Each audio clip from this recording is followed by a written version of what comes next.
Sa Afghanistan, isang drone ang lumilipad sa isang maliit na nayon at nakuha ang atensyon ng mga lokal na agad na naghahanda para sa isang pag-atake. Maya-maya dumating ang isang grupo ng mga sundalong Amerikano at nakitang walang tao ang bayan dahil lahat ay nagtatago sa loob. Ang koponan ay patuloy na gumagalaw at nakakita sila ng isang kauna-hinalang lalaki na may dalang bomba. Agad nilang pinalibutan siya, nagbanta sila na babarilan siya kapag hindi niya ibinaba ang kanyang armas. Noong una ay sinubukan ng lalaki na huwag pansinin ang banta ngunit nang makita niyang seryoso ang mga sundalo ay naglabas siya ng baril kaya napilitan ng mga sundalo na agad siyang paslangin. Pagkatapos ay ipinaalam ni Jake kay Colonel Mason ang tungkol sa namatay na tao na may bomba, humihingi siya ng pahintulot na i-disarm ito. Tumanggi si Mason ngunit hindi siya pinansin ni Jake at ginawa pa rin niya at nagtagumpay siya. Ngunit sa sandaling iyon ay isang lihim na pangalawang bomba ang pumutok at namatay ang karamihan sa mga sundalo.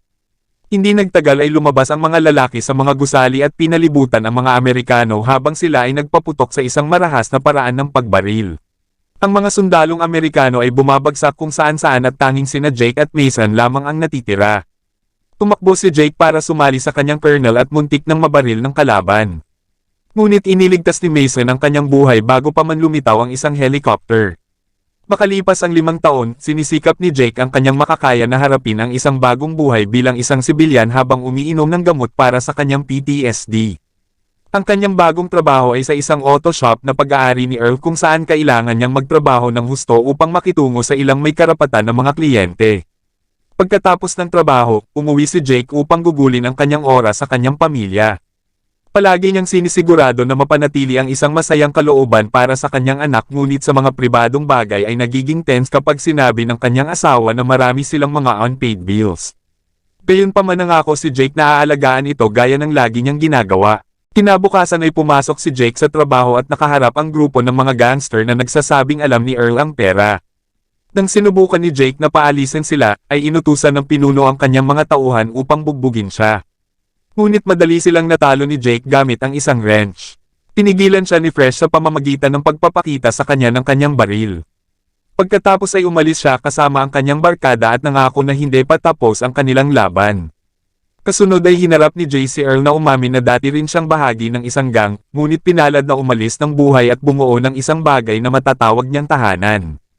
Nangako si Earl na lagi niyang paprotektahan ang kanyang block kaya hindi na kailangang mag-alala ni Jake sa kanyang pamilya. Pakiramdam ni Jake ay nasa isang digmaan pa rin siya. Kaya tumawag siya sa kanyang pamilya para kumustahin sila. Tinabi ng asawa niya na dapat ay tumawag siya sa mga pulis sa halip na makisali. Kinagabihan ay umuwi si Jake at nakita niya si Freeze sa kanyang sasakyan at sinabi na magbabayad siya bago umalis. Isang nagpapanik na si Jake ang sumugod sa loob ng bahay at nawasak ng matuklasan ang kanyang pamilya na patay na. Kaya siya ay sumisigaw at umiyak habang siya ay parang nawawala na sa sarili. Ilang sandali pa ay dumating na ang mga pulis at sinubukang magtanong sa kanyang ngunit si Jake ay umalis sakay ng kanyang truck. Nagmaneho siya sa buong lungsod para hanapin ang sasakyan ni Freeze habang ang kanyang isipan ay patuloy na naglalaro sa kanyang pinakamasayang alaala ng pamilya. Sa kalaunan ay nakita niya ang kotse sa labas ng nightclub. Kaya nagmamadaling pumasok si Jake na may hawak na baril at sinimulang barilin ang bawat miyembro ng gang nang walang pag-aalinlangan. Nang babarilan niya na si Freeze, ipinaliwanag ng lalaki na hindi niya sinadya upang patayin ang pamilya ni Jake ngunit siya ay walang pagpipilian. Hindi nito nabago ang isip ni Jake at pinaslang niya si Freeze. Pagkalipas ng 5 buwan, nakakulong na si Jake para sa kanyang krimen, at lumalala ang kanyang PTSD habang ginugugol niya ang halos buong araw niya sa pag-alala ng sariwang pagpatay sa kanyang pamilya. Isang araw, nagulat si Jake nang dalawin siya ni Mason. At nag-aalok ng kanyang tulong upang muling buksan ang kaso. Gayunpaman tumanggi si Jake dahil sa tingin niya ay kabilang siya doon at inulit ang sinabi niya sa hukom na nakaganti na siya, at ngayon ay walang pagsisisi. Sinabihan ng gwardya na ibalik siya sa kanyang selda. Nang gabing iyon ay patuloy na inaalala ni Jake ang kanyang mga araw sa hukbo at kung paano nagretiro si Mason matapos iligtas ang kanyang buhay. Maya-maya ay binisita si Jake ng isang estranghero na nagngangalang Ramsey.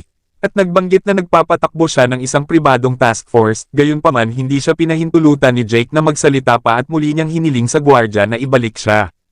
Kinagabihan, nananaginip si Jake tungkol sa kanyang pamilya nang biglang pumasok ang isang grupo ng mga lalaking nakamaskara sa kanyang selda at kinidnap siya.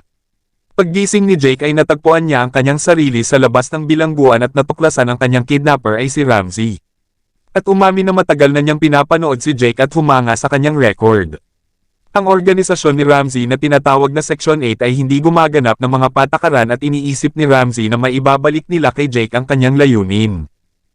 Sa Washington DC, ipinakilala ni Ramsey si Jake sa natitirang bahagi ng koponan na sina Elias Ajax Bruner at Mueller.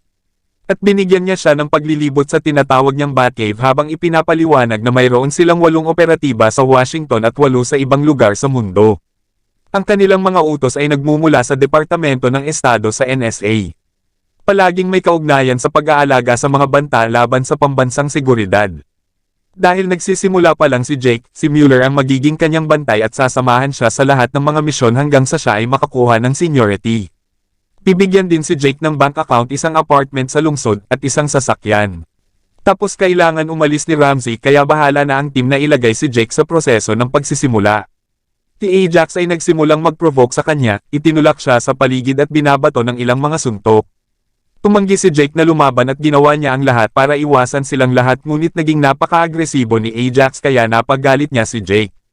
Itinulak niya si Ajax sa sahig na halos saksakin siya ng ballpen sa mata ngunit biglang may nag-flash sa kanyang isipan ang alaala ng kanyang pamilya at siya ay kumalma.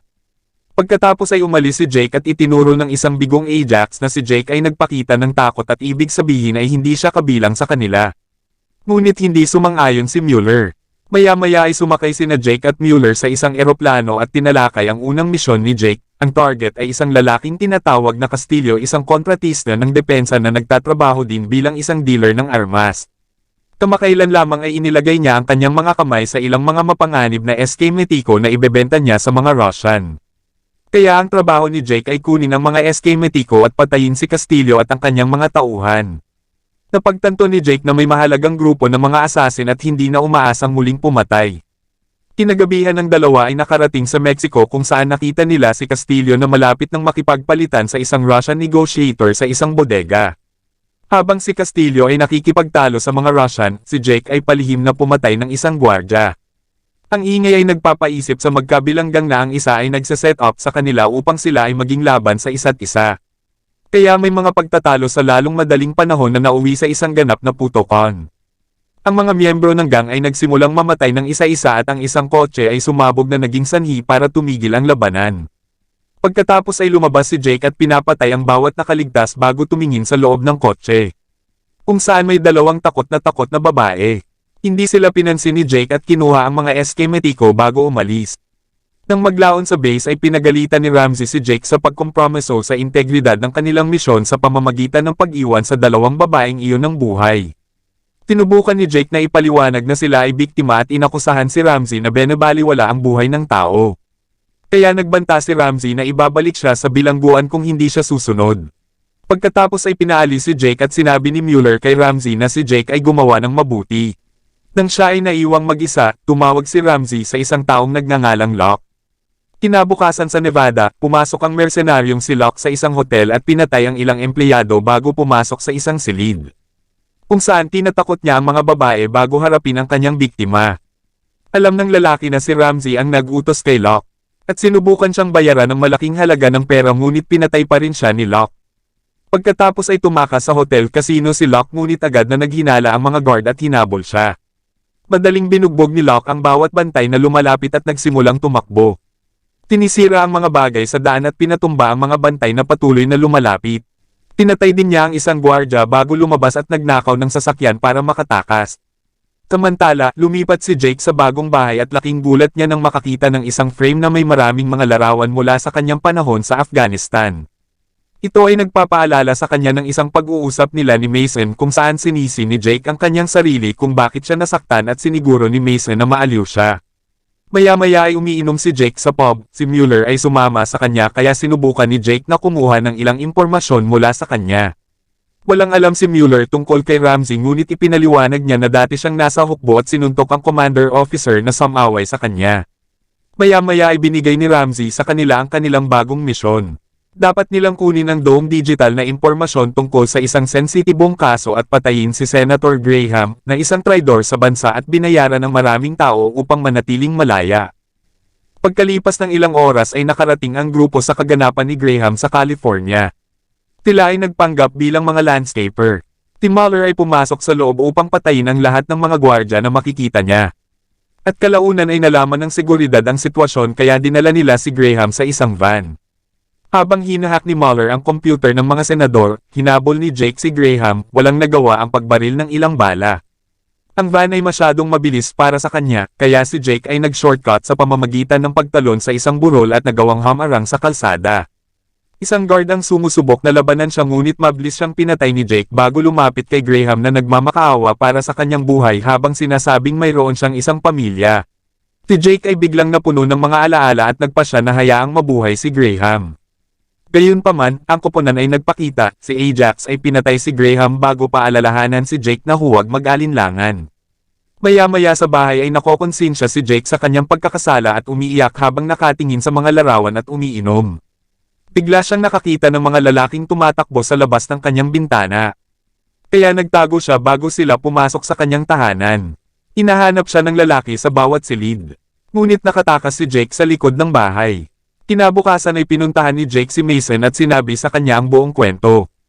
Binanggit ni Mason na alam niya na ang tunay na Section 8 ay binuwag noong 90s at ang gumagana ngayon ay isang cesspool lamang ng mga ahente ng kahihiyan mula sa hukbo ng CIA, FBI at iba pa. May mga importanteng koneksyon pa sila sa Washington, kaya kung tatakbo si Jake mula sa Section 8 ay nasa malubhang panganib siya. Hindi pa narinig ni Mason ang tungkol kay Ramsey at nangakong tatawag siya sumasang-ayon din siyang tulungan si Jake sa pera at baril. Pagkatapos ay bumalik si Jake sa kanyang bayan at nakatanggap ng tawag mula kay Ramsey, at gustong makipagkita para pag-usapan ang mga bagay-bagay ngunit tumanggi si Jake. Pagkatapos ay hiniling ni Ramsey kay Mueller na tawagan si Locke, na kasalukuyang nagtatago sa Argentina, upang bigyan siya ng misyon na patayin si Jake. Maya-maya ay nakasalubong ni Jake ang matalik na kaibigan ng kanyang anak at habang pinag-uusapan nila ang trahedya ay nalaman niya na bago ang pagpatay sa kanyang pamilya, nakita si Freeze kasama ng mga taong nakaitim na suit tulad ng secret agent na nakikita sa comics. Bago siya makakuha ng anumang karagdagang impormasyon ay lumitaw si Locke at nagpaputok kaya itinulak ni Jake ang bata sa isang tindahan bago tumakas. Ang gulat ay pumaibabaw sa lugar at pinatay ni Locke ang ilang mga sibilyan at hindi nagtagal ay dumating ang mga pulis. Pero pati sila ay binaril din ni Locke, ang kaguluhang ito ay nagpapahintulot kay Jake na makatakas kaya si Locke ay nagnakaw ng sasakyan ng pulis at hinanap siya. Habang tinatawagan si Ramsey upang sabihin sa kanya kung ano ang nangyari.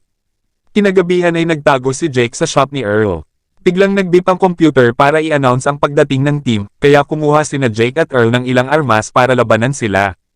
Halos mabaril si Jake ni Elias pero naunahan siya ni Earl, sumunod na tumalon si Bronner kay Jake at nagsimula silang maglaban sa ibabaw ng isang sasakyan nang biglang binaril sila ni Ajax. Tumalikod si Brunner para sumigaw sa kanyang kawalang ingat at ginamit ni Jake ang pagkakataon para saksakin siya ng screwdriver. Nang muling nagpaputok si Ajax, ginamit ni Jake ang katawan bilang isang kalasag at kinuha ang kanyang baril upang simulan ang pagbaril pabalik. Ngunit sa lalong madaling panahon ay naubusan siya ng mga bala, may ilang natira si Ajax ngunit sinayang ang mga ito dahil gusto niyang labanan muli si Jake. Para patunayan na mas magaling siya, nagsimulang magpalitan ng mga suntok ang mga lalaki sa buong shop at sinubukang saksakin ni Ajax si Jake ngunit sa huli ay binaril siya ni Mueller. Sinabi ni Mueller na iniligtas niya si Jake dahil gusto rin niyang umalis sa Section 8. Sa palagay ni Jake ay hindi siya mapagkakatiwalaan dahil dadalhin siya nito sa kung saan man ang tinutuluyan ni Ramsey. Kinabukasan ay dumating ang dalawa sa Montana at sinubukang makalusot sa isang kagubatan upang mahanap ang cabin ni Ramsey. Ngunit nang lumingon si Jake ay bigla siyang pinatumba. Pagkatapos managinip sa kanyang pamilya nagising siya na nakatali sa isang upuan sa isang kwarto kasama si Ramsey at Mueller na nakipagsabuatan kay Ramsey para ma-set up si Jake. Nagulat pa si Jake nang makita si Mason sa loob ng silid. Nalaman na nakikipagtulungan din siya kay Ramsey. Ang organisasyon ay kailangan ng kagaya ni Jake kagaling kaya sinabi ni Mason sa kanila kung paano siya pupuntahan. Nangangahulugan ito na sila ang nagbayad kay Freeze para patayin ang kanyang pamilya. Hindi makapaniwala si Jake na ipinagkanulo siya ni Mason, ngunit sinabi lang ni Mason na sinasayang ni Jake ang kanyang talento sa mga kotse at sa isang bata. Pagkatapos ay iniwan ng grupo si Jake at binayaran ni Mason sina Ramsey at Mueller sa perang napagkasunduan nila. Tinabi ni Ramsey na dapat nilang patayin si Jake dahil siya ay isang pananagutan. Si Mason ay sumang-ayon ngunit siya ay tumingin sa loob.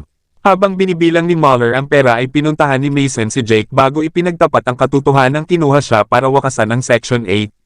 Gusto niyang tulungan siya ni Jake na tapusin ang trabaho. Pagkatapos ay sinadya ni Mason ang alarma at pagdating ng dalawang gwardya para tingnan ay mabilis silang pinaslang. Mas maraming lalaki ang patuloy na dumarating at lahat sila ay binaril ng dalawa habang papunta sila roon para hanapin si Ramsey. Nagsisimula ang isa pang labanan ng sirain ng mga bala ang kanilang paligid at nang makita sila ni Ramsey, nagtago siya kasama si Mueller at inalok kay Jake ang pera para kay Mason. Tumanggi si Jake kaya ang sumunod ay sinubukan ni Ramsey na kumbansihin si Jake na kasalanan lahat ito ni Mason ngunit hindi siya pinaniwalaan ni Jake. Habang nagtatalo sila ay si Mueller ay palihim at sinubukang barilin si Jake ngunit sinabihan siya ni Mason na umilag at sa halip ay sinalo niya ang bala. Nagmamadaling tiningnan ni Jake ang kanyang kaibigan, si Ramsey ay sinubukang kunin ang pera ngunit tinakot siya ni Jake ng ilang putok. Pagkatapos ay hiniling ni Mason kay Jake na tapusin ang trabaho bago pumanaw. Sa pagkakataong iyon ay sumingit si Mueller at sinubukang barilin si Jake ngunit wala na siyang bala kaya nagsimula na silang maglaban. Pagkatapos makipagpalitan ng ilang suntok, sinaksak ni Mueller si Jake sa balikat. Ngunit ginamit niya ang pagkakataong ipihit ang sariling kamay laban sa kanya at patayin siya. Pagkaraan ay lumabas si Jake at nakitang tumakas si Ramsey sakay ng kotse kaya nagnakaw siya ng sasakyan at hinabol siya. Parehong nagpaputok ang mga lalaki habang parang baliw silang nagmamaneho at nabaliw si Ramsey kaya nabangga siya. Sa wakas ay pinatay siya ni Jake. Maya-maya ay bumalik si Jake sa bahay at nakita na lamang niya si Locke na naghihintay sa kanya dahil gusto pa niyang tapusin ang kanyang trabaho gaya ng hinihingi ng kanyang reputasyon. Pagkatapos ay nagsimula na ang isang kamay sa kamay na labanan sa parehong mga lalaki na nagpapakita ng kanilang kamangha-manghang mga kasanayan sa pakikipaglaban. Nang umusad ang away sa kusina ay kumuha silang dalawa ng kutsilyo at patuloy na nagsaksakan hanggang sa ibato ni Locke si Jake sa sahig. Binigyang daan nito si Jake na kunin ang kanyang baril at sa wakas ay patayin si Locke. Kinaumagahan ay nagpadala si Jake ng voice message kay Earl na nagpapasalamat sa kanya para sa lahat at nagpahayag na aalis na siya. Habang si Jake ay sumasakay ng bus ay nakita niya ang isang ina na may matamis na sandali kasama ang kanyang anak. Ang mga alaala ng kanyang sariling pamilya ay muling sumagi sa isip niya. At dyan na po nagtatapos ang video mga kapatid. Maraming salamat sa panunood. Hanggang sa muli, goodbye.